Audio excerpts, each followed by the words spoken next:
Okay, question screen पे देख पा रहे होंगे। 5 वर्ष बाद राम की आयु उस समय कपिल की आयु की 2 गुनी से 1 वर्ष कम होगी।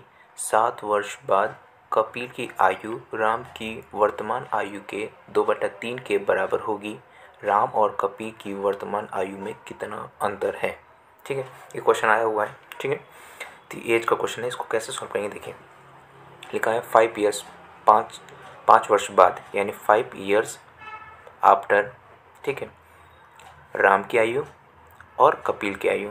ठीक है, हम शॉर्ट में लिख रहे हैं आर के। ठीक है, कपिल की आयु मान लेते हैं एक्स है, तो यानी 2 गुनी, कपिल की आयु 2 गुनी से 1 वर्ष कम है, यानी 2x - 1। यहाँ तक समझ में आ गया होगा। ठीक है, अगर मैं प्रेजेंट की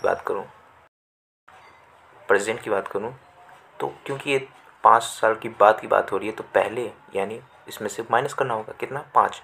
तो कितना हो गया? 2x - 6।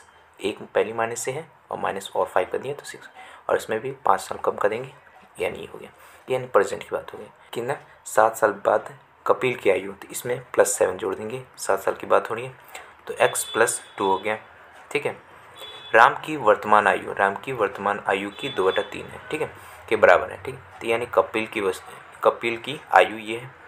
ठीक है, 7 साल बाद, और राम की आयु प्रेजेंट में जो है यानी 2x - 6।